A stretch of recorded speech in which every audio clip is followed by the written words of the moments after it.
4 बजे से 7 बजे तक शिव के भ्रमण का समय बताया है शाम को। तो 7 बजे से लेकर फिर रात्रि 9 बजे तक लक्ष्मी और दरिद्रता फिर भ्रमण पर जाती।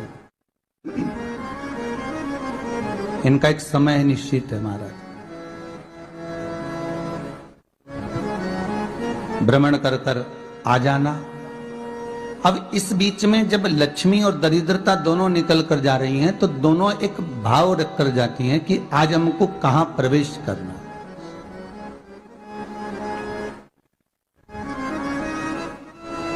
आज हमें किस जगह पर प्रवेश करना है, आज हमें कहां पहुंचना है, आज हमें किस जगह जाना है। और जिस नगर में जिस मार्ग से लक्ष्मी और दरिद्रता निकल कर जाती है, ये दोनों का जब निकलना होता है, इनको स्थान दिया गया जहां पर स्वच्छता हो, घर के दरवाजे पर रंगोली डली हुई हो, द्वार पर जल छीटा गया हो। महाराज उस द्वार पर लक्ष्मी प्रवेश करती है तो दरिद्रता भी जाने लगती है अंदर। जब दरिद्रता अंदर जाने लगती है तो लक्ष्मी उसको रोक देती है। पहले मैं देखकर आती हूं कि तेरे लिए स्थान है कि नहीं, तू यहां रुक।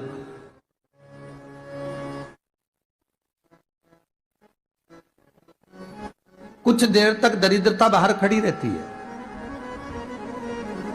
और लक्ष्मी जी की बड़ी बहन जब दरिद्रता बार बार अंदर जाने का प्रयास करती है तो लक्ष्मी जी कहती हैं, जीजी तू इतनी बड़ी होकर तुझे मालूम है तू तेरा सम्मान होना चाहिए, आदर होना चाहिए, और तू अंदर चली जाए और कोई तेरा सम्मान ना करे तो कितना बुरा लगेगा, इसलिए तू बाहर खड़ी रहे, मैं अभी आई।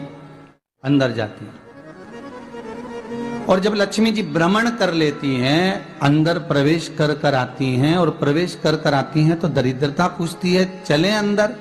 तो लक्ष्मी जी कहती हैं, तुझे मालूम नहीं है क्या जीजी कि जिस घर में मैं प्रवेश कर जाती हूं उस घर में फिर दरिद्रता नहीं जा सकती, क्योंकि ये तेरा वचन था, ये तेरा वचन था।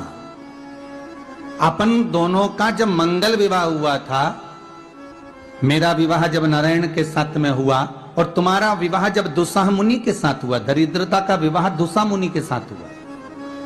जब अपना दोनों का विवाह हुआ था तो अपन दोनों ने एक वादा करा था कि जिस घर में लक्ष्मी प्रवेश कर जाएगी उस दिन फिर दरिद्रता नहीं जाएगी, और जिस घर में दरिद्रता प्रवेश कर जाएगी उस घर में फिर लक्ष्मी नहीं जाएगी। अब जब मैं अंदर देख कर आ गई हूं तो तू अंदर नहीं जा सकती, अर्थात लक्ष्मी के चरण जिस घर में पड़ गए उस घर में फिर दरिद्रता प्रवेश नहीं कर रही। चलते चलते फिर दरिद्रता ने देखा और लक्ष्मी जी इसको लेकर गई और लक्ष्मी जी ने देखा कि इसके दरवाजे पर जल नहीं छीटा गया, इसके दरवाजे पर ना रंगोली डली है, इसका द्वार साफ नहीं हुआ, इसके द्वार पर दीप नहीं है, इसके द्वार पर कलश नहीं है, इसके दरवाजे पर ढेर सारा कचरा पड़ा हुआ है, कोई स्वान कोई कुत्ता गंदगी भी कर कर चला गया है, कहीं बिल्ली ने गंदगी कर रखी है, कहीं जीवों ने कुछ गंदा गिरा रखा है। तो फिर लक्ष्मी जी कहती है, जीजी अब मैं होकर आ गई थी ना, अब तू जा, तू होकर आ। और दरिद्रता प्रवेश करती है तो अंदर जाकर क्या देखती है दरिद्रता कि इतनी सवेरे से मैं घूमने इनके दरवाजे पर आई और ये तो सब चादर तान के चकाचक गुर्राटा भर भर कर सो रहे हैं। तो दरिद्रता कह देती है, तुम्हारा भाग्य ही बेकार है, तुम्हें क्या करूं, तुम ऐसे ही सोते रहो। और दरिद्रता गुस्से में बाहर निकल कर आती है, लक्ष्मी से कहती है, लक्ष्मी तू इसके घर में जाना ही मत ही। तो दरिद्रता को कहती है, जीजी तेरी बात नहीं मानूंगी क्या मैं? लक्ष्मी जी बोली, मैं तेरी बात नहीं मानूंगी, बिल्कुल नहीं जाऊंगी इसके घर में, तू चिंता मत कर, चल आगे चले। फिर आगे बढ़े। ये लक्ष्मी और दरिद्रता का प्रवेश है। आपके घर का द्वार, आपके घर का दरवाजा। फिर निवेदन करूंगा एक बहुत सुंदर बात, हमें महाराष्ट्र से सीखना चाहिए, हमें साउथ से सीखना चाहिए, दक्षिण से। जिस समय पर भक्ति देवी यमुना जी के घाट पर रो रही थी अपने पुत्र ज्ञान और वैराग्य को गोदी में लेकर समय देव ऋषि नारद ने एक प्रश्न किया था कि तुम कहां पर पोषित हुई हो, तुम्हें ऊर्जा कहां से प्राप्त हुई? तो कहा मैं गुजरात से तो चली हूं,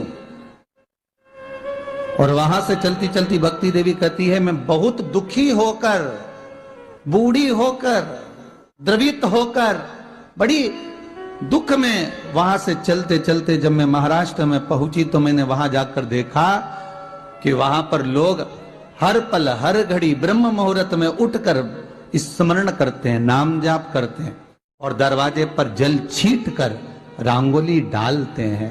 तो कह रही है कि वहां पर मैं थोड़ी अवस्थावान होने लगी, वहां मुझे अच्छा लगने लगा।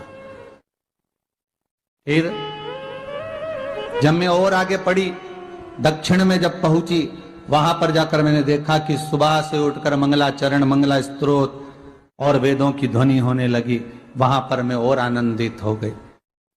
हमें कुछ चीजें महाराष्ट्र से सीखना चाहिए कि वहां रहने वाले जो भगत हैं, वारकरी संप्रदाय के जो भक्त होते हैं, वैष्णव जो धर्म के भक्त होते हैं, उनका नियम है सवेरे के समय घर में पानी है कि नहीं है, पर जब भी वो घर का दरवाजे के बाहर थोड़ा ना थोड़ा पानी तो छींट ही देते हैं। और छींटने के बाद फिर वहां पर अपने यहाँ तो दिवाली पे रंगोली बनती है जी, और वहां पर रोज की रंगोली बन जाती है कि कभी हो सकता है परमात्मा राह भूल कर हमारे घर में प्रवेश कर जाए, इसलिए वहां प्रतिदिन की रंगोली, प्रतिदिन।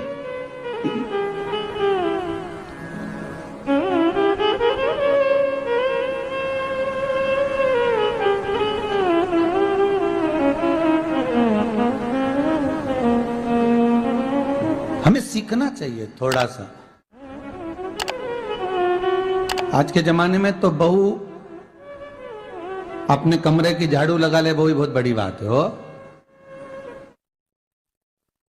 खड़ी खड़ी बहू ये देखती रहेगी कि नौकरानी सही से झाड़ू लगा रही, वहां से लगा के लाओ, इधर से हेड के ले जाओ, वहां से कचरा सोरो, वहां से पोछा लगाओ। खड़ी रहेगी, उंगली से बताती रहेगी, पर इतना नहीं बनेगा कि सेविका से, नौकरानी से, दासी से कह दे कि तू मम्मी पापा के कमरे की लगा ले, मैं मेरे कमरे की लगा लूंगी, तू जा उधर। थोड़ा दया का भाव अगर होता तो उसके मन में भी आता कि मेरी बड़ी सेठानी तो अपनी जगह पर है, पर छोटी तो सेठानी की भी बड़ी सेठानी है जो मुझ पर करुणा करती रहती है। पर बड़ी तो कहे कि बेटा रहने दे, तू उधर ले जा, जब भाभी के कमरे में